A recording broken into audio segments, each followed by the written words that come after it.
اللہ من الشیطان الرجیم بسم اللہ الرحمن الرحیم الحمدللہ رب العالمین الصلاة والسلام علی اشرف الانبیاء والمرسلین سیدنا و نبینا ابی القاسم محمد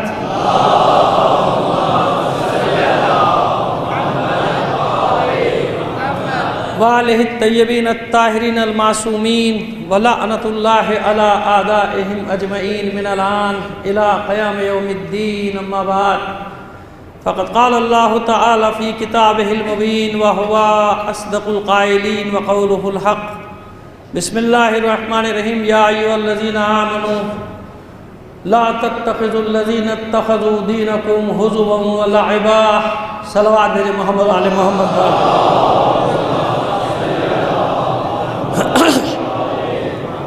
گزارش کروں گا جوانوں سے تھوڑا سا آگے آ جائیں، یہ جگہ فل کر دیں جو خالی ہیں، کھڑے ہو کر ایک صلوات بھیجتے ہوئے آگے بڑھائیں، تھوڑا سا آگے بڑھائیں۔ جزاک اللہ۔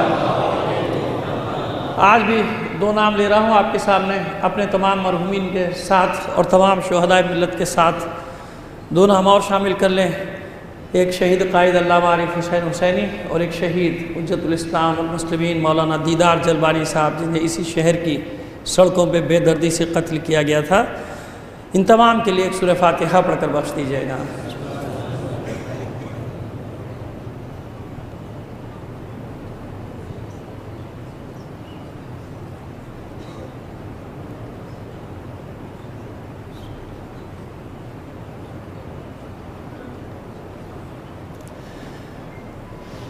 صلوات بھیجے محمد علی محمد۔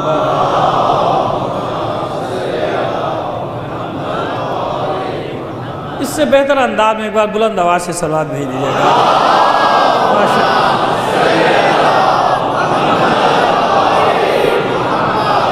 موضوع پر آنے سے پہلے 2 منٹ صرف لیں گے آپ کی، کیونکہ کل ایک ضروری بات ہر جگہ پہلی مجلس میں کرتے ہیں، وہ کل رہ گئی تھی انتظامات سے متعلق، وہ آپ کی گوش گزار کرنا ضروری ہے کہ دیکھیے باقی ساری باتیں اپنی جگہ، لیکن انتظامی امور میں پورا تعاون آپ کو کرنا ہے۔ جیسے ہمارے الغازی اسکاؤٹس کے بچے اور جوان یہاں پر ہیں، ٹریفک پولیس کے ہیں، پولیس کے سپاہی ہوں، رینجرز کے سپاہی ہوں، جو بھی ہوں، انتظامات کے سلسلے میں بھرپور تعاون۔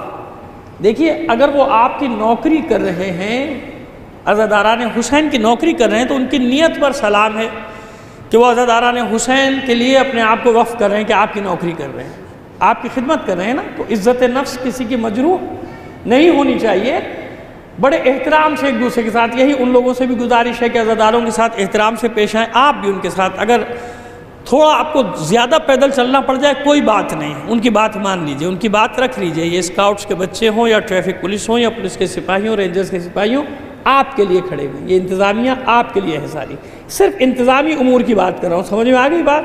یہ ڈسپلن کا تقاضا ہے اور یہی بردباری اور تحمل کا تقاضا ہے، صبر کا تقاضا ہے، برداشت کا تقاضا ہے کہ ہم اپنی طرف سے کسی کو کوئی شکایت کا موقع نہیں دیں، پھر جو ہوگا دیکھا جائے گا، اللہ مالک ہے، دیکھ رہے ہیں برسوں سے، 1400 سال سے دیکھ رہے ہیں، دیکھتے رہیں گے، کوئی مسئلہ نہیں ہے، گھبرانے والی کوئی بات ہے نہیں، جو ہوگا دیکھا جائے گا۔ لیکن انتظامی امور میں اپنی طرف سے ہمیں کوئی شکایت پیدا ہونے کا موقع نہیں دینا ہے کسی کو، لہٰذا اس کی پابندی کیجیے گا۔ آپ یہ روز میں اعلان نہیں کروں گا، آج اعلان کر دیا، پہلی مجلس میں اعلان کرتا ہوں، کل بھول گیا تھا، یاد ہی رہا، آج مجھے ایک دفعہ کہ بتا دوں آپ سب کو، بچے ہوں، بڑے ہوں، چھوٹے ہوں، سب کی اپنی جگہ شخصیت ہے۔ جب آپ عزاداری میں آ رہے ہیں، مجلس حسین میں آ رہے ہیں، تو سب برابر ہو گئے، سب کے سب برابر۔ آپ کے ساتھ کون بیٹھا ہوا ہے اپنے دفتر میں، یہ فرق رکھیے گا کہ میں ڈائریکٹر ہوں، یہ پیون ہے، یہاں فرش اعضاء پہ، تو آپ نے دیکھا نا کہ آپ میں یہ ہمت نہیں ہو سکتی کسی کو اپنے برابر سے اٹھا دیں کہ تیرے کپڑے میلے ہیں۔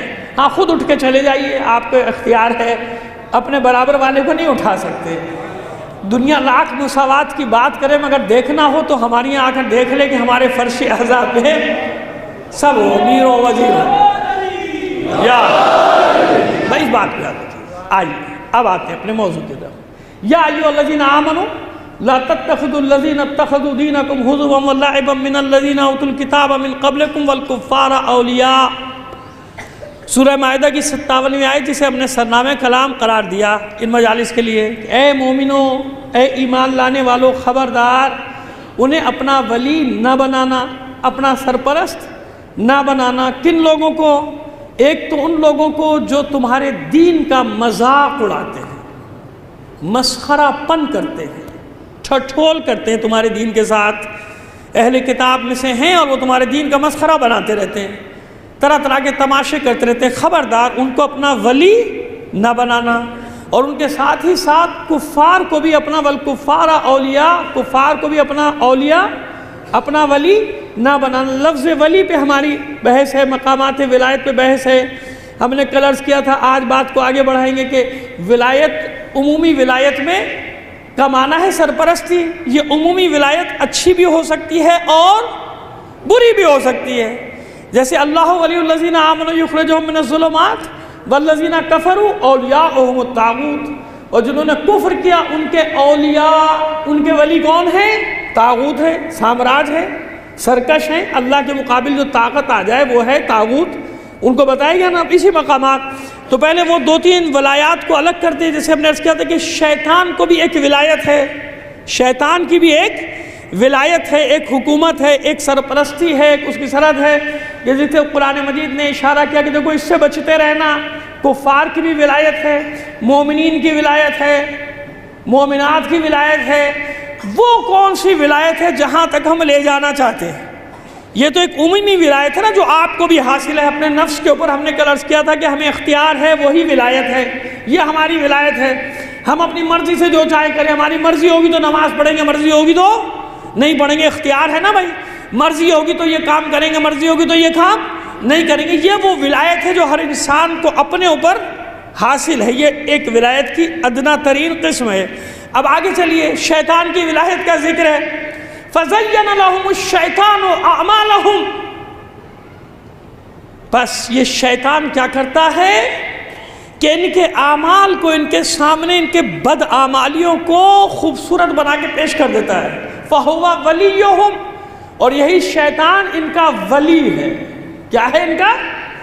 لہذا لفظ ولی سے دھوکہ نہ کھایا کیجئے کہ فلاں کیسے ولی اللہ ہو گیا، فلاں کیسے ولی اللہ ہو گیا، ارے پتہ نہیں کیا کون کون ولی بن گئے۔ تو اس لیے میں نے عرض کیا کہ لفظ ولی پہ نہیں دھوکہ کھانا ہے۔ وہ ولایت کون سی ہے جس کی طرف ہم لے کے جانا چاہتے ہیں آپ کو؟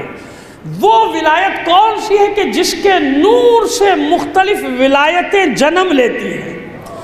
وہ ولایت کون سی ہے کہ جس کے نور سے اولیاء اللہ کو مقامات ملتے ہیں؟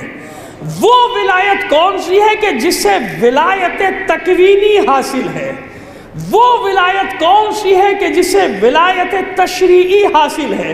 یعنی ولایت کا وہ مقام کون سا ہے کہ ایسا مقام ہو ولی کا، اس مقام پر ہو کہ جو کہہ دے وہ دین، وہی شریعت۔ سمجھ میں آ رہی ہے بات؟ بیدار بیٹھے ہیں نا؟ اچھا چلیے، شکر ہے کہ بیدار بیٹھے ہیں۔ یا اب رضویہ میں بڑا امتحان ہوتا ہے، لوگوں نے بڑے بڑے قصے مشہور کر رکھے ہیں یہاں کے لیے، لیکن یہ کہ میں تو اس پہ یقین نہیں کرتا۔ بہرحال بلند آواز ایک صلوات بھیجیے محمد علیہ محمد۔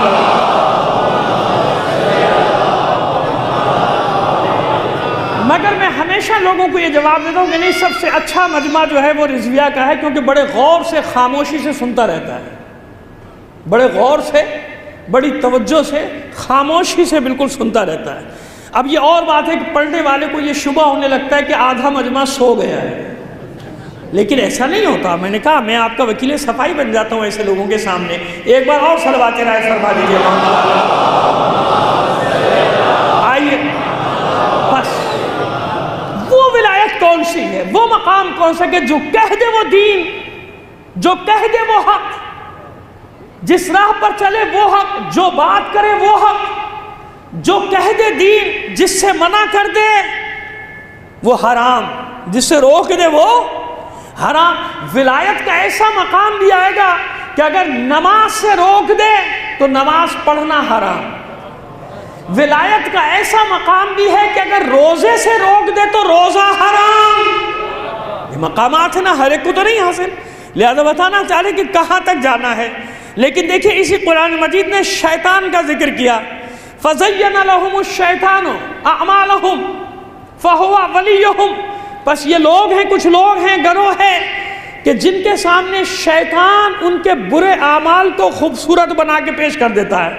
کام غلط کیا اور شیطان ان کے سامنے ایسے کرتا ہے کتنا اچھا کام کیا، کتنی اچھی طرح بیوقوف بنایا، کیسے مال غصب کر لیا، کیسے مال چھین لیا، کیسے جھوٹ بول کے مال کھا گئے، کیسے رشوت لے کے، کیسے دھوکہ دے کے، کیسے غریبوں کے مال پہ ڈاکہ ڈال دیا، کیسے یتیموں کے مال پہ ڈاکہ ڈال دیا، اور پھر شیطان اور خوبصورت بنا کے پیش کرا کہ دیکھو کتنا اچھا کام کیا تم نے، کتنے اچھے طریقے سے بے وقوف بنا دیا اتنی بڑی عوام کو، اور پھر ڈھیٹ بن کر، پہلے تو شرم آتی تھی، کسی کا کوئی اسکینڈل سامنے آتا تھا اس کے بچے چھپتے پھرتے تھے کہ میرے باپ کا نام اخبار میں آ گیا، اور اب تو اتنے ڈھیٹ ہو چکے کہ بچے جو ہے سوا شیر،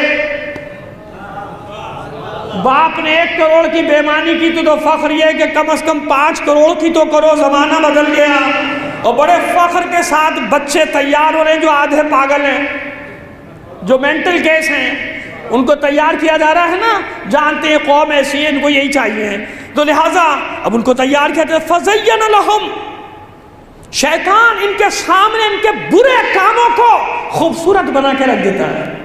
فَزَيَّنَ لَهُمُ الشَّيْطَانُ أَعْمَالَهُمْ، ان کی بدعمالیوں کو ان کے سامنے خوبصورت، اگر شیطان ان کی بدکاریوں کو، ان کی بےمانیوں کو، ان کی چوریوں کو، ان کی ڈکیتیوں کو، ان کی لوٹ مار کو ان کے سامنے حسین بنا کر پیش نہ کرتا تو یہ کیوں اس کے پیچھے پڑے ہوتے کہ بار بار وہ کام کیا جائے، لڑ جھگڑ کے وہ پوسٹیں لی جائے، بےمانی سے جیتا جائے، مگر یہ مقام لیا جائے، کیوں؟ اس میں مزہ کتنا آ رہا ہے، اربوں روپیہ مل رہا ہے، خربوں روپیہ مل رہا ہے، سیلاب آ گیا تو مزے، زلزلہ آ گیا تو مزے، بند ٹوٹ گیا تو مزے، ارے غریب گئے بھاڑ میں، وہ تو ویسے بھی وعدہ کر کے آئے کہ ایک ایک غریب کو ختم کر کے لیں گے، رہیں گے اس ملک سے، یہ وعدہ تو سب نے کیا ہے نا، سب کے منشور میں جلی حروف سے ایک جملہ ضرور لکھا ہے کہ غریب کو نہیں چھوڑنا، اس ملک میں کسی غریب کو، تو اس پہ عمل کر رہے ہیں کہ کسی غریب کو زندہ نہیں چھوڑنا، فاقے سے مرتے رہے لوگ، میڈیا شور کرے، آپ شور کریں، ان کی صحت پہ کوئی اثر نہیں پڑتا، ڈھیٹ ہو کے کہتے کہ سب صحیح ہے، کیوں؟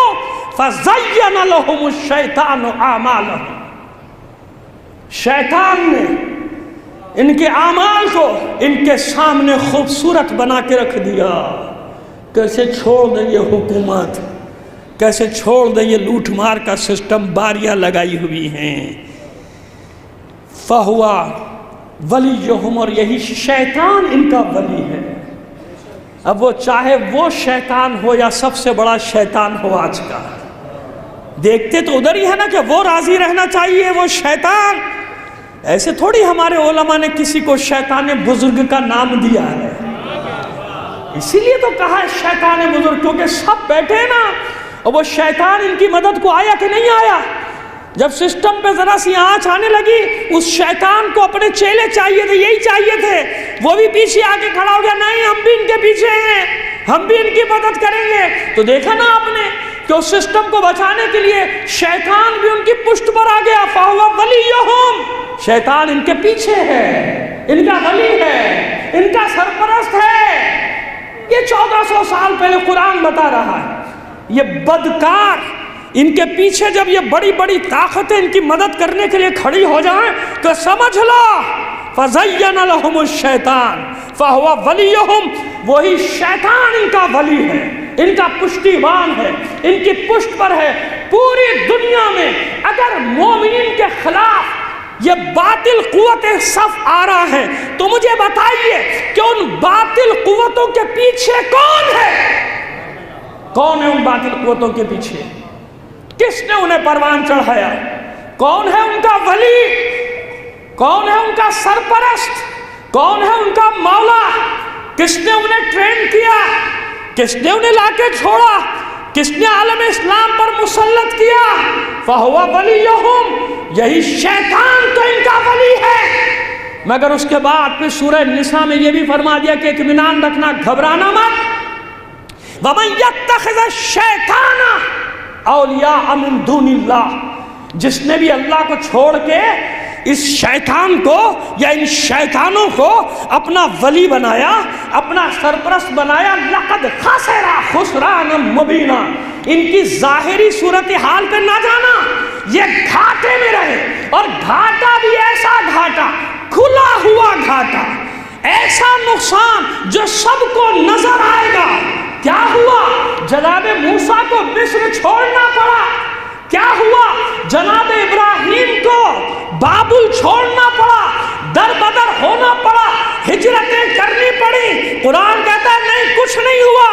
لقد خسرا خسرانا مبینا، وہ جو شیطان کے ساتھی تھے انہوں نے گھاٹے کا سودا کیا۔ کیوں گھاٹے کا سودا کیا؟ کل موسیٰ اکیلے تھے نا، کل ابراہیم اکیلے تھے نا ہجرتوں کے لیے، لیکن اس کے بعد کیا ہوا؟ پوری دنیا میں قیامت تک کے لیے اللہ نے بتایا کہ نقصان میں فرعونی رہے، موسوی نہیں، نقصان میں نمرودی رہے، ابراہیمی نہیں، نقصان میں یزیدی رہے، حسینی نہیں۔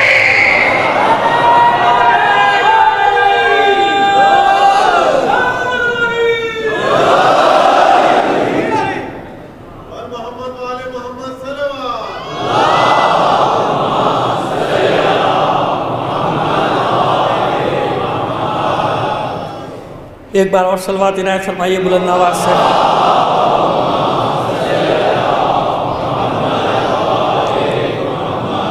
کون نقصان میں رہا؟ دنیا نے تو ظاہری چیز دیکھی نا کہ دیکھو کیا نقصان ہوا، نکلنا پڑ گیا موسیٰ کو اپنے ساتھیوں کو لے کے۔ کیا ملا جناب ابراہیم کو؟ در بدر ہو گئے، شہر سے نکال دیے گئے، ملک سے نکال دیے گئے، کیا فائدہ ہوا؟ بیابانوں کی خاک چھانتے رہے، بے آب ہو گیا، وادی میں بچوں کو چھوڑنا پڑا، کیا فائدہ ہوا؟ کوئی فائدہ نہیں ہوا۔ اور وہ دیکھو جن کے سرپرست وہ تھے، انعام و اکرام بھی دیا، زر و جواہرات کی تھیلیاں بھی بانٹ دی گئیں، ضمیر خرید لیے گئے، دین خرید لیے گئے۔ اب آیات کی تفسیر ہماری مرضی کی ہوگی، اب قرآن کی تفسیر ہماری مرضی کی ہوگی، آیت قرآن کی ہوگی، مطلب ہم بتائیں گے، آیات قرآن کی ہوں گی، سورہ قرآن کے ہوں گے، تفسیر اپنی مرضی کی کریں گے، تعویل اپنی مرضی کی کریں گے۔ کیوں؟ طاقت ہے، دولت ہے، ان تمام چیزوں کے ذریعے سے کیا کیا؟ ولایت حاصل کر دی۔ یہ شیطان ان کے ولی بن گئے، شیطانوں نے انہیں دکھایا کہ یہ کام میں بڑا فائدہ ہے، حکومت تمہاری، تمہارے بعد تمہارے پاگل بچوں کی، وہ جو تمہاری اولاد مینٹل کیس ہیں ان کی حکومت ہے تمہارے بعد، بے فکر ہو جاؤ۔ کیوں؟ پاور ہے ہمارے پاس، دولت بھی ہے اور طاقت بھی ہے۔ اس تشدد کے ذریعے، اس دہشت کے ذریعے ہر اٹھنے والی آواز کو دبا دیا جائے گا۔ لیکن قرآن کہتا ہے نہیں، ایسا نہیں ہے، لقد خسرا خسرانا مبینا، انہوں نے گھاٹے کا سودا کیا، اور گھاٹا بھی کھلا ہوا گھاٹا، نقصان بھی کھلا ہوا نقصان۔ کیا ہوا ابو ذر کو؟ اکیلا تنہا تنہا صحرا میں دم توڑ دیا، صحرا میں، بیوی سرہانے، دفن کرنے والا کوئی بھی نہیں، دفن کرنے والا کوئی بھی نہیں، یا بیوی ہے کہیں بیٹی کا ذکر ہے، دونوں روایتیں ہیں، کوئی حرج نہیں، سرہانے بیٹھی ہے، دفن کرنے والا کوئی نہیں۔ دنیا نے کہا کیا ملا ابو ذر کو؟ کیا مل گیا ابو ذر کو؟ اکیلا صحرا میں جان دے دی، کوئی دفنانے والا نہیں۔ بیٹی رو رہی ہے کہ رسول کا صحابی مر گیا، کوئی دفنانے والا نہیں ہے، بابا میں تجھے کیسے دفناؤں؟ میں تو تجھے نہیں دفنا سکتی، کیا کروں تیرے جنازہ رکھ کے بیٹھی۔ لوگوں نے کہا دیکھا کیا ملا؟ طاقتوں کے مقابل زبان کھولنے کا نتیجہ دیکھا کیا ملا؟ لیکن ابو ذر جانتا ہے، کیوں؟ وہ ولایت کے مفہوم کو سمجھتا ہے۔ اس نے شیطانوں کی ولایت کو قبول نہیں کیا، اس نے ظالموں کی ولایت کو قبول نہیں کیا، اس نے کفار کی ولایت کو قبول نہیں کیا۔ وہ جانتا تھا کہ ولایت کا کون سا سلسلہ ہے کہ اگر صحرا میں بھی دم توڑ دوں تو قیامت تک اولیاء کا سردار بن کے رہوں گا۔ جانتا تھا نا ابو ذر؟ عقل مند وہ نہیں تھے جو ابو ذر کی راہ پہ نہیں چلے، عقل مند ابو ذر تھا، جانتا تھا ولایت کے مفہوم کو کہ مولا کون ہے، جانتا تھا کہ مولا کی پہچان کیا ہے، مولا کی علامت کیا ہے، جانتا تھا کہ کس کی ولایت پہ جان دے رہا ہوں، جس کی ولایت پہ جان دے رہا ہوں وہ ولایت مجھے گھاٹے کا سودا نہیں پڑے گی، میں نے نقصان کا سودا نہیں کیا۔ جس نے ظالموں کی وَأَنَّ الظَّالِمِينَ بَعْضُهُمْ أَوْلِيَاءُ بَعْضٍ، یہ ظلم کرنے والے ایک دوسروں کے اولیاء ہیں، یعنی کیا مطلب ہے؟ ایک دوسروں کے سرپرست ہیں، ہاتھ میں ہاتھ ڈال کر یہ سب ظالم کھڑے ہو جاتے ہیں۔ قرآن کہہ رہا ہے بابا وَأَنَّ الظَّالِمِينَ بَعْضُهُمْ أَوْلِيَاءُ بَعْضٍ، جتنے بھی ظلم کرنے والے ہیں سب کے سب ایک جگہ اکٹھا ہو جاتے ہیں، ایک دوسرے کی مدد کرتے ہیں۔ تمہیں لگتا ہے کہ بظاہر مخالف ہیں، آپ سمجھتے ہیں کہ مخالف ہیں، مخالف نہیں ہیں۔ جب بھی ظلم کے نظام کو آنچ آنے لگے گی سب ظالم اپنے اختلاف بھلا کے ہاتھوں میں ہاتھ ڈال کے کھڑے ہو جاتے ہیں۔ کیوں؟ ہر ظالم بزدل ہوتا ہے، ڈرتے ہیں کہ کہیں یہ ظلم کا نظام ہاتھ سے نکل نہ جائے۔ وَأَنَّ الظَّالِمِينَ بَعْضُهُمْ أَوْلِيَاءُ بَعْضٍ، بظاہر ایک دوسرے کے دشمن ہیں مگر یہ ایک دوسرے کے دوست ہیں، ایک دوسرے کے سرپرست ہیں، ایک دوسرے کے ہاتھ میں ہاتھ ڈال کر کھڑے ہو جاتے ہیں۔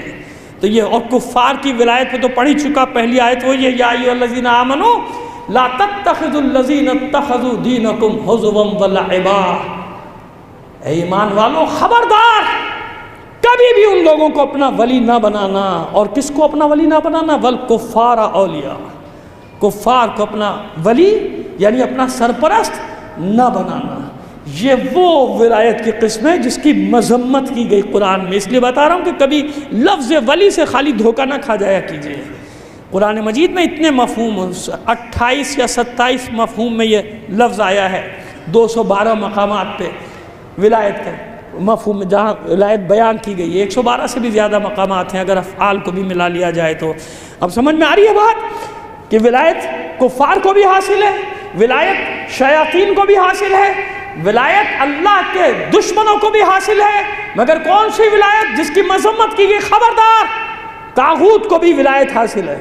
والذین کفروا اولیاءہم الطاغوت، جو کفر کریں گے ان کے اولیاء طاغوت بن جائیں گے۔ لہٰذا کون سی ولایت کی طرف جانا ہے کہ جو ولایت کبھی مرنے نہیں دیتی، جو ولایت گھاٹے کا سودا نہیں ہے، جس ولایت میں عزت ہی عزت، جس ولایت کا سلسلہ اس ولایت سے مل رہا ہو کہ جو کہہ دے دین، جو کر دے دین، جس طرف چلا جائے وہی حق۔ یہ فرق ہے عام ولایت میں اور خاص ولایت میں کہ عام ولایت اس خاص ولایت کی محتاج ہوتی ہے، اگر اس خاص ولایت سے ہٹ کر چلے تو ولایت نہیں رہتی۔ لہذا قدم با قدم دیکھتے رہتے ہیں کہ اس ولایت خاصہ کے پیچھے کیسے چلنا ہے۔ یہ ہے ولایت عامہ جو کہہ سکے کہ میرے سلسلہ ولایت یہاں سے ملتا ہے، میرا راستہ یہ والا راستہ ہے، مگر ولایت خاصہ یہ نہیں۔ ولایت خاصہ کیا فرق ہے دونوں میں؟ ولایت عامہ کو یہ دیکھنا ضروری ہے کہ حق کیا ہے، حق کون ہے، حق کدھر ہے، اس کے پیچھے چلے گا تب جا کے ولی بنے گا۔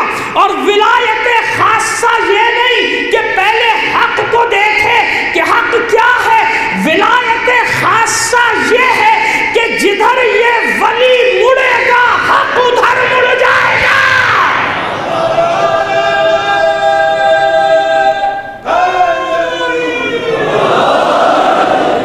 ماشاءاللہ،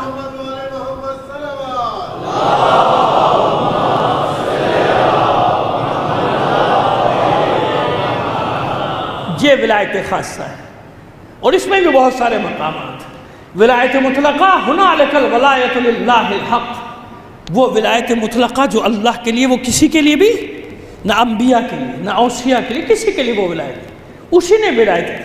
اس کے بعد جب ولایت کے مراحل شروع ہوئے تو پھر ایک ولایت مطلقہ، یعنی اللہ کے بعد جو ولایتیں ہیں ان میں بھی ایک ولایت مطلقہ اور پھر ایک ولایت مقید۔ ولایت مطلقہ اور ولایت مقیدہ میں کیا فرق ہے؟ اب یہ اولیاء اور عرفاء کی زبان میں زیادہ مشکل الفاظ میں بیان نہیں کروں گا، بڑی آسانی سے کہتا ہوا چلا جاؤں گا کہ ولایت مطلقہ اور ولایت مقیدہ کیا ہے۔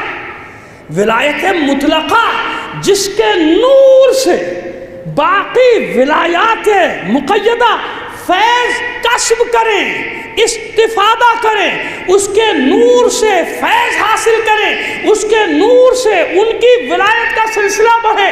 ابھی نام نہیں لیتا، بتانا چاہتا ہوں ایک روایت، ہر روایت کا جیسے قرآن کا ظاہر ہے باطن ہے، اہل بیت کے بارے میں جتنی احادیث ان سب کا ظاہر بھی ہے باطن بھی ہے۔ کبھی آپ نے غور کیا حضور نے فرمایا الحسن والحسین سیدہ شباب اہل الجنہ و ابوہما افضلہما، حسن حسین جوانان جنت کے سردار، مگر ان کا بابا علی ان سے افضل ہے۔ سنیے یہ حدیث، سنی ہے نا، سنیے مفہوم کیا ہے اس کا۔ یہ تو طے ہو گیا کہ سب امام ہیں، یہ سب اول بھی محمد ہے آخر بھی محمد ہے، مگر یہاں بھی درجہ بندی ہے، اور وہ درجہ بندی ہے کہ جو مقام ولایت علی کو حاصل ہے، جس افضل مقام پر علی ہے، بیٹے نہیں ہیں، بے شک ولی ہیں، امام ہیں، معصوم ہیں، مگر نص سے قول رسول ابوہما افضلہما، یاد رکھنا حسنین سے افضل ان کا بابا ہے۔ اب آپ کی سمجھ میں آ جائے گا، سب کے لیے ولایت ہے اور ولایت خاصہ ہے۔ 12 اماموں کے لیے ولایت خاصہ ہے، خاص ولایت، جو کہہ دے دین، جو کر دے دین، جس طرف چلے وہی حق ہے، وہی دین۔ مگر فرق یاد رکھنا، ان 12 ولایتوں میں، ان 12 امامتوں میں بھی علی کا مقام الگ ہے۔ علی کے لیے جو ولایت مطلقہ ہے، اسی کے نور سے یہ 11 ولایتیں کسب فیض کر رہی ہیں۔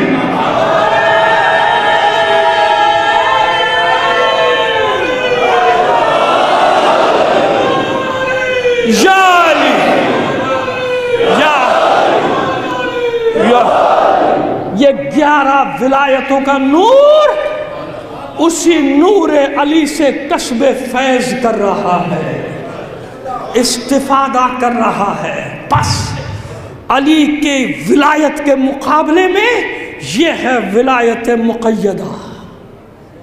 علی کی ولایت کے مقابلے میں درجہ بندی بتا رہا ہوں، تفصیلات میں جائیں گے، بس ساتھ دیتے رہیے گا، آپ بیدار رہیں گے انشاءاللہ۔ زندگی رہی دیکھیے بھی کیا کیا مطلب نکلتا ہے آئندہ مجالس میں خدا نے چاہا۔ لیکن ابھی سمجھ میں آیا کہ علی کی ولایت کے مقابلے میں یہ 11 ولایت مقیدہ، اور اس کے علاوہ پوری کائنات کے لیے ان کی ولایت کیا ہے؟ ولایت خاصہ ہے۔ ولایت خاصہ یعنی عام مومن ولایت کے ایک خاص درجے تک پہنچ سکتا ہے، اس سے آگے نہیں۔ وہاں تک بھی وہ جا سکتا ہے جس نے سمجھ لیا ہو کہ ولایت ہے کیا۔ وہ عام مومن، عام انسان پہنچ سکتا ہے۔ جب شیطانوں کے لیے ایک قسم کی ہے، کفار کے لیے ایک قسم کی ہے، تو قرآن مجید میں تو خود ارشاد ہوا والمؤمنون والمؤمنات بعضهم اولیاء بعض، اور یہ مومنین و مومنات یہ بعض اور یعنی کچھ کے اولیاء ہیں، ایک دوسرے کے اولیاء ہیں، ایک دوسرے کے سرپرست ہیں، ایک دوسرے کے دوست ہیں۔ کن کاموں میں؟ یامرون بالمعروف وینہون عن المنکر، یہ ایسے اولیاء ہیں، اچھائیوں کا حکم دیتے ہیں، برائیوں سے۔ تو یہ درجہ بندی ہے نا۔ اب جب یہ درجہ بندی وہاں تک پہنچی تو نور ایک ہے، ایک نور کے 14 ٹکڑے، ایک نور کے 5 ٹکڑے، لیکن وہاں بھی مقامات، وہاں بھی مقامات، خاص مقام، کہ جو علی کو مقام حاصل ہے ولایت میں، بڑی معذرت کے ساتھ میں کیا کروں، یہی حق ہے، یہی حق ہے۔ اب یہی تو عرض کر دوں کہ علی کی ولایت ہی کی تو جنگ ہے جو میں نے کل عرض کیا تھا۔ علی کی ولایت ہی کی جنگ ہے جو حسن بھی لڑ رہے ہیں، حسین بھی لڑ رہے ہیں، اور وہ آنے والا مہدی آخر الزمان بھی اسی کی جنگ لڑے گا۔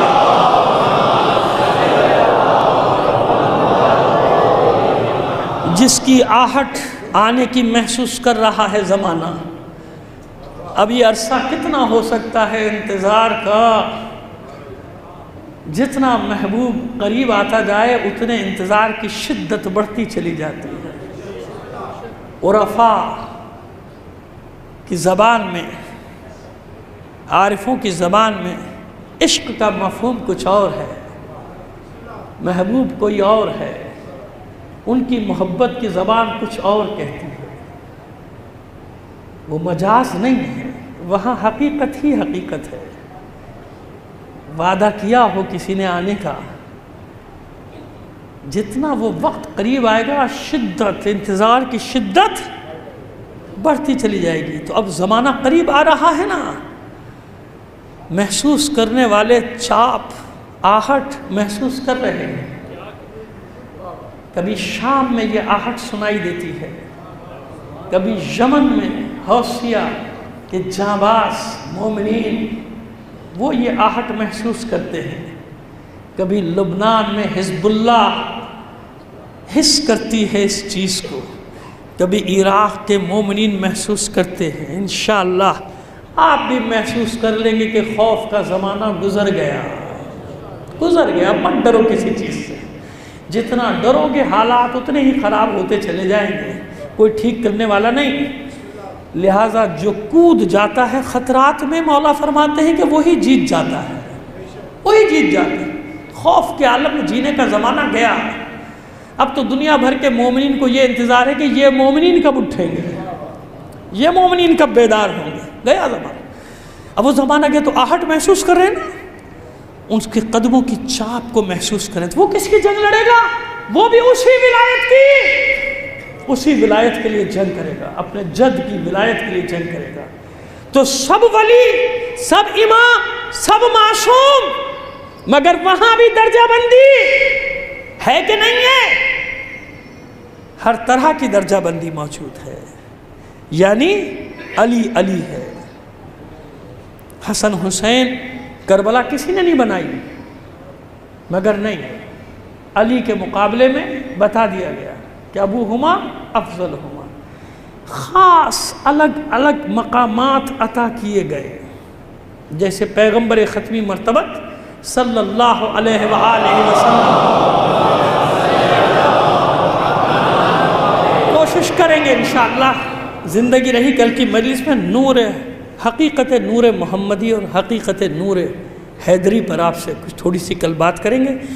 لیکن کیا کریں، اس پہلے عشرے میں وقت محدود ہوتا ہے، ایک کے بعد پروگرام دوسرا پروگرام، وقت آپ کا بھی ہمارا بھی محدود ہوتا ہے. لیکن خیر چلیے، جہاں تک ہو سکتا ہے وہاں تک لے کے جائیں گے بات کو. پیغمبر ختم مرتبت کا اپنا ایک مقام، وہ ولایت الگ، رحمت للعالمین. علی کی ولایت ایک خاص مقام الگ. حسین کو پروردگار عالم نے ایک الگ مقام عطا کیا. حسن کو پہچان ایک الگ دی، الگ پہچان دی. اور ان سب کے درمیان میں مخدر عصمت و طہارت، خاتون محشر، سید نساء عالمین فاطمہ الزہرا.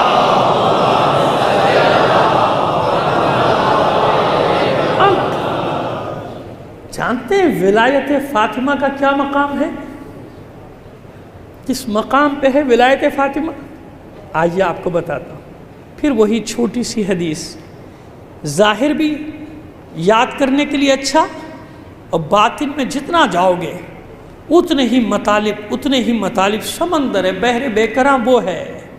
بحر بے کراں یہ نہیں ہے کہ میں یہاں بیٹھ کے دعویٰ کر دوں کتنے فضائل ہیں کہ قلم ختم ہو جائے، شجر ختم ہو جائیں، ان کے قلم بنا دیے جائیں، سمندر روشنائی بن جائیں اور ختم نہ ہو سکے فضائل. ایسا ہی ہے، حقیقت یہی ہے. مگر جو کہہ رہا ہے وہ بڑا عجیب آدمی ہے، اس کے پاس سوائے چند واقعات کے کچھ بھی نہیں ہے. یہ تجربہ مجھے ہوا جو آپ کو بتانا چاہ رہا ہوں. ایک جگہ گیا، جگہ کا نام نہیں لوں گا، سب جگہ مجلسیں جاتی ہوں بیچارے بھی برا مان جائیں گے، آپ نے ہمارے شہر کا نام لے دیا. وہاں گیا، مجلس تھی لمبی چوڑی، 2-2 3-3 دن والی جیسے مجلسیں ہوتی ہیں اس طرح کی مجلس تھی. بہت سارے 50-60 پڑھنے والے تھے. ہم بھی بیٹھے ہوئے تھے. ایک صاحب آئے، داخل ہوئے، دیکھا کہ کچھ لوگ پڑھ چکے ہیں پہلے سے، ان سے پوچھا بھائی تم نے کیا پڑھا؟ بول وہ خیبر پڑھ دیا، تم نے کیا پڑھا؟ احد پڑھ دیا، تم نے کیا پڑھا؟ غدیر، تم نے کیا پڑھا؟ وہ مباہلہ، سب سے پوچھتے رہے بھائی تم پڑھ چکے ہو، کیا کیا پڑھ چکے ہو؟ کچھ دیر کے بعد سر پہ ہاتھ مار کے اب میں کیا پڑھوں گا، سارا تو تم نے پڑھ دیا۔ اور میں اس وقت یہ سوچ رہا تھا کہ کمرے میں یہ سر پیٹنے والا کہ سب تم نے پڑھ دیا میں کیا پڑھوں گا، ابھی ممبر پہ جا کے کہے گا کہ اتنے فضائل ہیں، اتنے فضائل ہیں کہ سارے درخت قلم بن جائیں، لکڑیوں کے قلم بنا دیے جائیں، سارے سمندر روشنائی بن جائیں، مگر فضائل۔ خدا کے بندے حدیث غلط نہیں ہے، حدیث تو صحیح ہے، تلاش تو کرو، غوطہ تو لگاؤ سمندر میں، پھر تمہیں پتہ چلے گا کہ فضائل کہتے کسے ہیں۔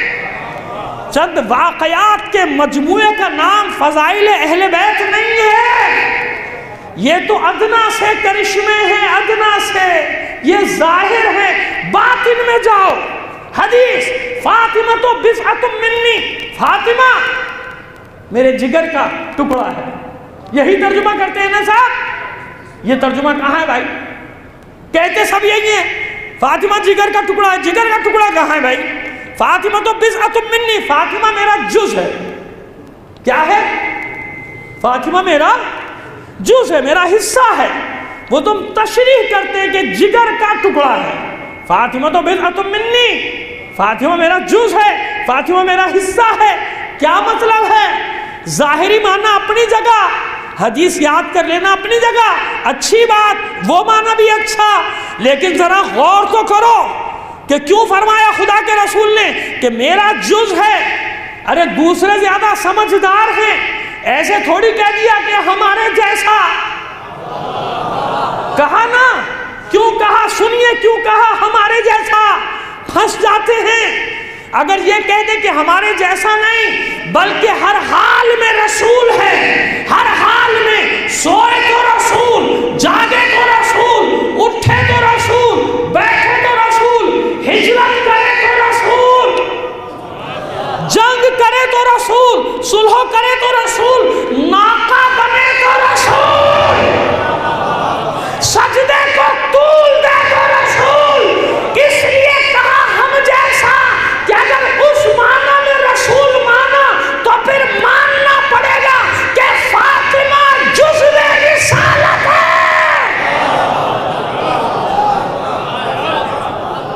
ماننا پڑے گا۔ فاطمہ تو بضعۃ منی، میرا جز ہے، میرا حصہ ہے، تو پھر ماننا پڑے گا نا۔ میرا حصہ ہونے کا کیا مطلب؟ میں کل کا کل رسول ہوں، میں خلق ہی رسول ہوا ہوں۔ ایسا نہیں ہوا کہ پہلے کچھ اور خلق ہوا بعد میں رسول بنا دیا گیا، میں تو خلق ہی رسول ہوا ہوں، میرے لیے ہی تو عالمین خلق کیے گئے۔ اب جب وہ فرما رہا ہے خدا کا حبیب کہ فاطمہ تو بضعۃ منی، میرا حصہ ہے، جزو رسالت، تو جزو رسالت ہونے کا مطلب کیا ہوا؟ یہی تو بتانا چاہ رہے ہیں خدا کے رسول کہ جزو رسالت ہونے کا مطلب یہ ہے کہ اگر اس کو الگ کر دیا جائے گا کل میں نقص آ جائے گا۔ ایک حصے کو ہٹا دیا جائے جسم کا تو کیا ہوگا؟ ناقص ہو جائے گا نا جسم۔ وہ بضعہ کہ جس کو الگ کر دو تو جسم ناقص، تو جب رسالت کا ایسا جزو ہے کہ الگ کر دیا تو رسالت ناقص ہو جائے گی۔ کیوں فرمایا؟ اس لیے فرمایا کہ سنت رسول، اپنے بھائیوں کو تحفہ دے رہا ہوں، اپنے اہل سنت بھائیوں کو، اور میں جانتا ہوں مجھے بہت شوق سے سنتے ہیں وہ ہر جگہ، انہیں تحفہ دے رہا ہوں، لیجیے آپ ایک تحفہ مجھ سے لے لیجیے۔ سنت رسول کیا ہے؟ سنت رسول قول، فعل، تقریر میں حضور کی پیروی کرنے کا نام ہے سنت رسول۔ اسی کو کہتے ہیں نا کتاب اللہ ہے و اطرتی کے مقابلے پر کہا جاتا ہے بعض جگہ کتاب اللہ ہے و سنتی، کتاب خدا چھوڑی اور سنت چھوڑی۔ اب آپ کے سامنے مقدمہ رکھ دیتا ہوں، فیصلہ کر لیجئے گا، اور اپنے بھائیوں کو ایک تحفہ بھی دے دوں گا۔ اسی میں نہیں، تحفہ طنز نہیں کر رہا ہوں، واقعی تحفہ دوں گا، اپنے بھائیوں کو ہدیہ دے کے جاؤں گا۔ کیا پہلے ترجمہ کیجئے نا کہ کتاب خدا اور اپنی سنت چھوڑ کے جا رہا ہوں۔ اب مجھے بتائیے کہ سنت رسول زندگی کے ہر شعبے میں درکار ہے یا نہیں؟ درکار ہے نا؟ مومنین ہو یا مومنات، مومنین ہو یا مومنات، جب چھوڑی ہی دو چیزیں ہیں، ایک کتاب چھوڑی ہے اور ایک سنت چھوڑی، تو بھائی ایسا تو نہیں ہو سکتا کہ مومنات کے لیے نہ چھوڑا ہو، کچھ چھوڑا ہے نا؟ تو پہلے تو یہ اصلاح کر لیجئے کہ یہ مفہوم پورا اترتا ہی نہیں، اس لیے مکمل نہیں ہوتا یہ مفہوم کہ زندگی کے کتنے حصے، شعبے، مقام ایسے ہیں کہ جہاں مردوں کے مسائل خواتین سے الگ ہیں، یا یوں کہہ لیجئے کہ خواتین کے مسائل مردوں سے الگ ہیں۔ تو جہاں یہ مسائل الگ ہیں وہاں سنت کہاں سے لائیں گے آپ؟ بھائی چھوڑی ہی دو چیزیں، چھوڑی ہی دو چیزیں، کتاب چھوڑی یا سنت چھوڑی، تو سنت رسول کہاں سے لائیں گے آپ؟ ان مقامات پہ جہاں خواتین کے مسائل الگ ہیں۔ تو میں آپ کو تحفہ دے رہا ہوں، آئندہ کے لیے اضافہ کر لیجئے گا، اس لیے کہا فاطمہ تو بضعۃ منی، فاطمہ جزء رسالت ہے۔ جزء رسالت کا مطلب یہی ہوا کہ اب فاطمہ جو بھی کرے گی خواتین کے لیے سنت رسول بن جائے گا۔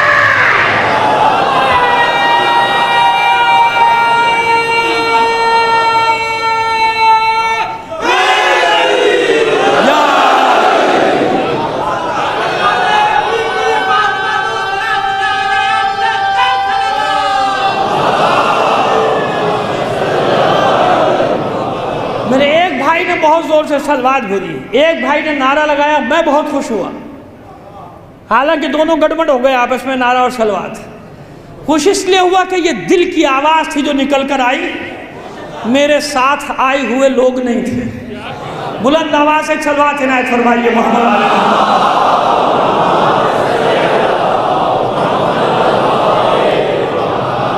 تو میں نے تحفہ دے دیا نا کہ میرے بھائیوں، کل کوئی سوال کر سکتا ہے کہ خواتین کے مسائل میں سنت کہاں سے لائیں؟ سنت رسول تو الگ، مردوں کا معاملہ الگ ہے، خواتین کا معاملہ الگ ہے، چھوڑی دو ہی چیزیں ہیں، ایک کتاب اور ایک سنت۔ تو پھر کس کا فعل سنت بنے گا؟ تو پوچھو کس کے لیے رسول نے کہا کہ رسالت کا حصہ کس کے لیے؟ اور آپ صحیحہ میں موجود ہے، آپ بھی پڑھتے ہیں، میں بھی پڑھتا ہوں، سب جگہ لکھے من ازاح فقد ازانی، جس نے اسے اذیت دی اس نے مجھے، کیونکہ حصہ ہے نا میرا، جو اسے تکلیف دے گا اس نے مجھے تکلیف دی۔ تو سنت مکمل نہیں ہوتی جب تک اہل بیت کا عمل شامل نہ ہو جائے۔ اسی لیے تو ہم نے کہا کہ قال رسول اللہ انی تارک فیکم الثقلین، کتاب اللہ و عترتی اہل بیتی۔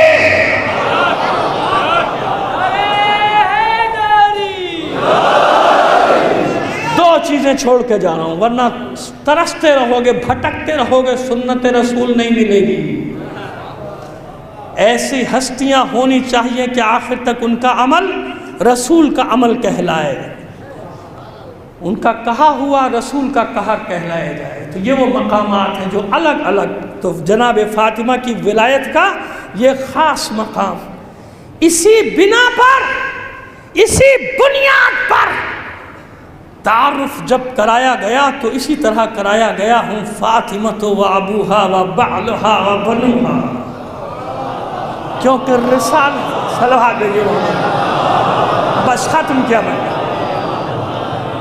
ختم کر دیا، جہاں بات کو ختم کر رہے ہیں یہیں سے انشاءاللہ زندگی رہی، کل بات کو آگے بڑھا دیں گے، یہیں تک لے کر، بس یہ ہے ولایت فاطمہ۔ لوگ کہتے ہیں کہ آپ مبالغہ بہت کرتے ہیں، آپ لوگ کیا مبالغہ کیا ہم نے؟ کہا آپ مصائب میں عجیب عجیب باتیں کر جاتے ہیں، جیسے کل جناب مسلم کے بچوں کے سرہانے آپ نے جناب فاطمہ کو پہنچائے تھے، کسی نے اعتراض کیا آپ صحرا میں مصائب پڑھتے ہیں کہ جناب سکینہ ناقے سے گری، جناب فاطمہ اپنی آغوش میں لیے ہوئی تھی، بہت مبالغہ کرتے ہیں۔ خدا کے بندو، انصاف سے تو کام لو، ذرا انصاف سے کام لو۔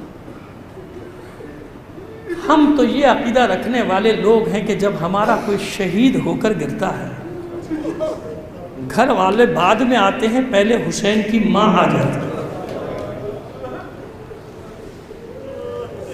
ہم تو یہ عقیدہ رکھنے والے لوگ ہیں کہ جہاں فرش عزا بچھ جائے، سب سے پہلے آنے والی اور سب سے آخر میں جانے والی ہستی کا نام ہے فاطمہ۔ اب انصاف سے کام لو، جو فاطمہ ہمارے شہیدوں پہ آتی ہو۔ اب یہ تو دیکھنے والی آنکھیں ہیں نا، ہر ایک نے تو نہیں دیکھا، نہ ہر ایک دیکھ سکتا ہے، لیکن بعض اس مقامات پر پہنچ جاتے ہیں نا، ایسے ہم جیسے گناہگار تو سب نہیں ہیں، کچھ ایسی پاک آنکھیں ہوتی ہیں جنہیں زیارت کا شرف بھی نصیب ہو جاتا ہے۔ اس کی اولاد میں کچھ سادات ایسے ہوتے ہیں، کچھ کروڑوں میں کچھ مومنات ایسی ہوتی ہیں، کچھ مومن ایسے ہوتے ہیں۔ خدا نہ کرے ان لوگوں کی بات نہیں کر رہا جو اپنے منصب کو اپنی عزت کرانے کے لیے جھوٹی داستانیں گڑھا کرتے ہیں۔ میں تو حقائق کی باتیں کر رہا ہوں کہ ہم گناہگار کہاں، اپنی باتیں نہیں کر رہا، اپنے جیسے لوگوں کی باتیں نہیں کر رہا، ان خاصان خاص کی باتیں کر رہا ہوں جنہیں مولا کی بھی زیارت ہوئی ہے۔ اگر میں یہاں جنگ کے واقعات پڑھنا شروع کروں 65 سے لے کے حزب اللہ کی لڑائی تک، تو 65 کی جنگ میں بھی یاد ہے کہ ہندو سپاہی گھوڑ سواروں کو دیکھتے تھے، بھارتی فوج کے سپاہی کہتے تھے یہ ہری وردی والے کون ہیں، یہ سیاہ پوش کون ہیں، یہ سفید لباس والے فوجی کون ہیں، یہ سبز اور سرخ لباس والے فوجی کون ہیں۔ میں نے ایسے چشم دید واقعات سنے ہیں جو لوگوں کے ساتھ پیش آئے، ان کے ہمراہیوں سے سنے کہ اس حزب اللہ کی لڑائی میں کون کون سی ہستیاں ان جوانوں کی مدد کے لیے آئی، کون کون سی بیویاں ان بچوں کی مدد کرنے آئی۔ کتابیں چھپ چکی ہیں سینکڑوں صفحات کی اس غیبی امداد کی کہ جو معصومین نے ان حزب اللہ کے جوانوں کی ہے۔ صرف معصومین نہیں بلکہ مخدر عصمت و طہارت۔ کسی سید کو زیارت ہوئی ہے اپنی جد ماجدہ فاطمہ زہرا کی، میں تیری ماں ہوں، حملہ کر میں تیرے ساتھ کھڑی ہوں۔ میں نے ایسے واقعات سنے ہیں اس جنگ میں کہ کسی جوان کو ثانیہ زہرا کی زیارت ہوئی، 4 فوجیوں کا کام اکیلا کر رہا تھا۔ جب لوگوں نے پوچھا کہ یہ پاگلوں کی طرح کیسے کر رہا ہے، کہا تم نے دیکھا نہیں ثانیہ زہرا میری مدد کو آئی۔ تم کیا جانو ان عاشقوں کے عقیدے کو، یہ اعتراضات کرنے والوں، تمہیں کیا معلوم منزلیں کیا ہیں ان لوگوں کی۔ ہم یہ عقیدہ رکھنے والے لوگ ہیں۔ اب مجھے بتاؤ کہ جب آج کے دور میں ان بچوں کو، ان جوانوں کو، ان سید زادوں کو ان کی زیارت کا شرف حاصل ہو سکتا ہے تو زینب تو بیٹی ہے فاطمہ کی، حسین تو بیٹا ہے فاطمہ کا۔ اب اگر میں کہتا ہوں کہ حسین نے مدینہ چھوڑا، ماں نے مزار چھوڑ دیا تھا، تو پھر تعجب کیوں کرتے ہو؟ تم نے نہ سنا ہو تو نہ سنا ہو، بہت لوگ ہیں جنہوں نے جنات کا نوحہ سنا ہے، جنہوں نے در و دیوار کو گریہ کرتے دیکھا ہے۔ تم نے اور میں نے نہ دیکھا ہو تو نہ دیکھا ہو، کچھ سماعتیں ایسی ضرور ہیں جن سماعتوں نے کچھ بیویوں کا گریہ سنا ہے۔ ہم اور تم گناہگار نہ سن سکے، الگ بات۔ ان روایات پہ شک نہ کیا کرو، یہ ولایت کے ان اعلیٰ مقامات پر تشریف فرما ہستیاں ہیں جو ہر زمانے میں نصرت کے لیے بھی آتے ہیں، مدد کے لیے بھی آتے ہیں، جبھی تو نعرہ حیدری لگتا ہے۔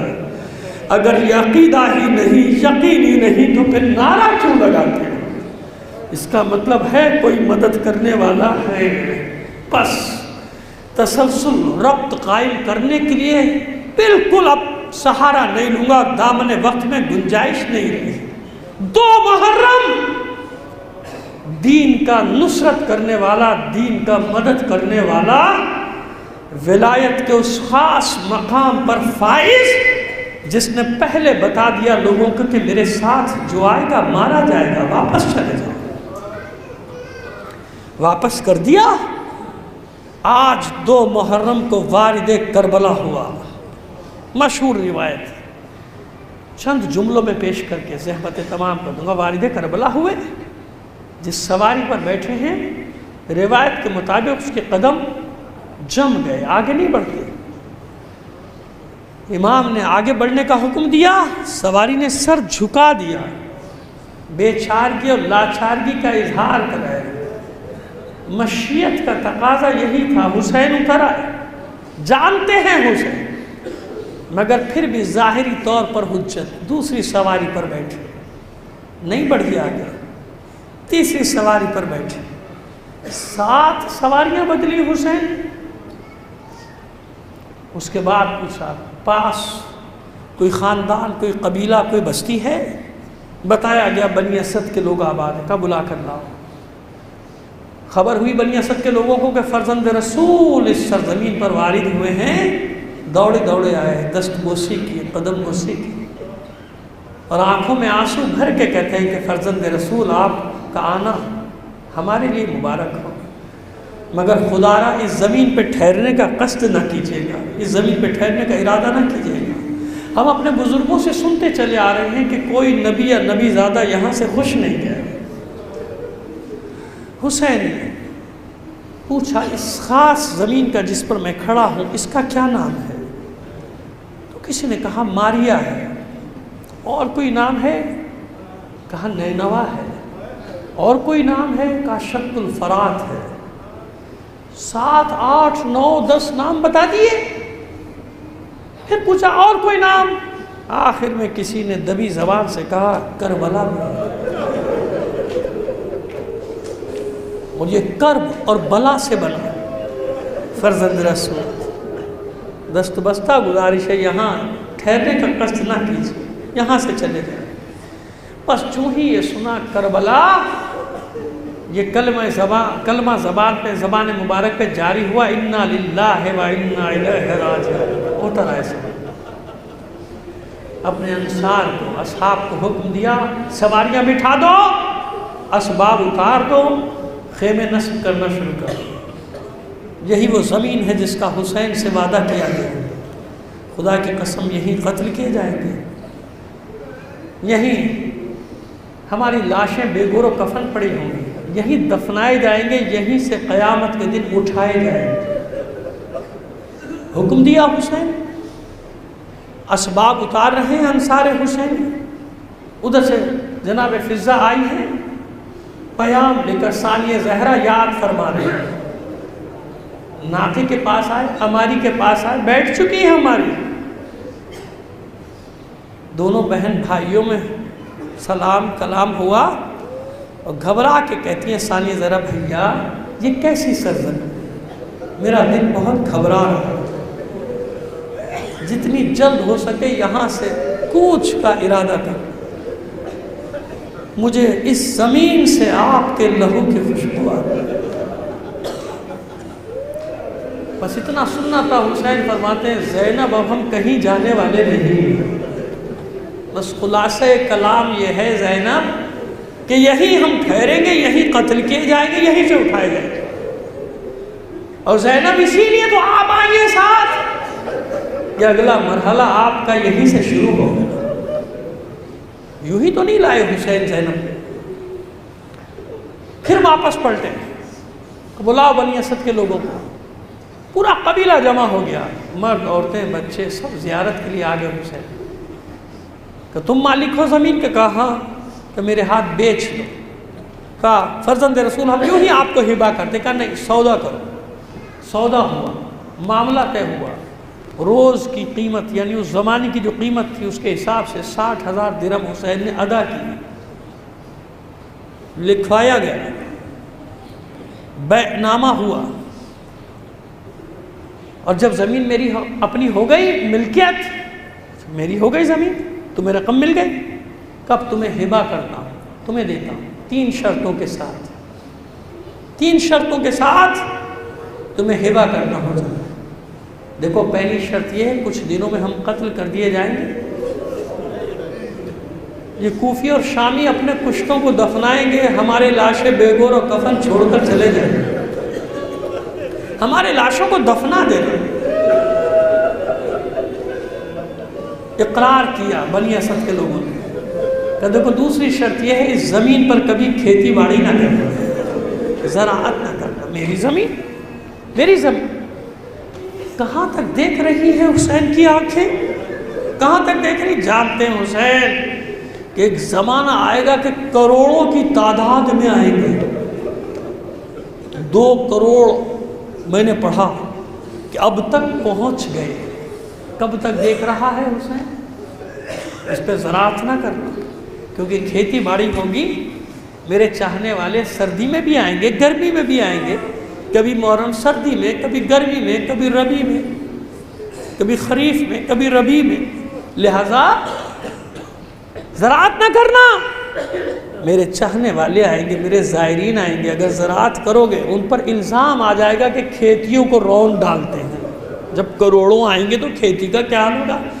لہذا میری زمین ہے، کسی کو زراعت کا اختیار نہیں، کھیتی باڑی نہیں ہوگی، اس پہ لکھوا لیا۔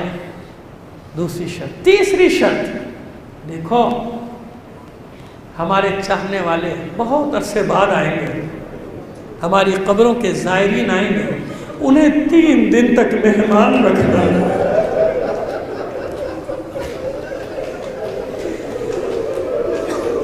میں سوچ رہا ہوں ذرا آپ تصور کیجئے نا کہ ہم اور آپ جیسے گنہگار کہاں، حسین نے ہمیں کربلا میں یاد کیا ہے، ہم سب کو یاد کیا ہے، حسین نے اپنے وجود پہ نگاہ ڈالتے ہیں تو شرم آتی ہے کہ کہاں ہمارے گنہگار وجود، اور کہاں میرے مولا حسین کا ہمیں یاد کرنا۔ میری قبر کے زائر آئیں گے، میرے چاہنے والے آئیں گے، انہیں مہمان رکھنا، 3 دن تک ہماری قبروں کے نشان بتانا۔ جو جاتے رہتے ہیں کربلا یا عاشور پہ ایک بار بھی گئے ہیں، انصاف سے بتاؤ کتنے بڑے راستے میں لوگ خیمے لگا کر بیٹھے ہوتے ہیں، ان کے چھوٹے چھوٹے بچے اور بچیاں زائرین کے ہاتھ جوڑ رہے ہوتے ہیں، آؤ ہمارے خیمے میں بیٹھ جاؤ، ایک کپ چائے کا پی لو، تھوڑی سی نیاز حسین چکھ لو۔ مشغول خدمت میں زائرین کی جو کچھ ہے گھروں سے نکال کے رکھ دیتے، زائر آئے ہیں، حسین کی قبر کے زائر آئے، ہمارے زائر آئیں گے، انہیں قبروں کے نشان بتانا، 3 دن مہمان رکھنا، پھر واپس پہلی شرط کی طرف پلٹے، دیکھو خبردار بھول نہ جانا، ہمارے لاشیں ضرور دفنانا۔ اطمینان حاصل نہیں ہوا حسین کو، کہا اپنی خواتین کو بلاؤ، مومنات جمع ہوئی۔ اسی دن حسین نے فیصلہ کر دیا تھا کہ مرد حوصلہ ہارنے لگے تو یہ نہ سمجھنا کہ خواتین کی کوئی ذمہ داری نہیں ہے، یہ گھر گھر ہونے والی خواتین کی مجلس ہے، اسی بات کا اعلان ہے حسین اگر کبھی مرد حوصلہ ہار گئے ہم آئیں گے تیری مدد کے لیے۔ وعدہ لیا حسین نے خواتین سے، اگر مرد ڈر جائیں تم سروں پہ چادریں ڈال کر آنا، ہمارے بے کفن لاشوں کو کفن دینا، ہمارے بے گور و کفن لاشوں کو دفنا دینا۔ پھر بھی تسلی نہیں ہوئی حسین کی، کہا اپنے بچوں کو بلا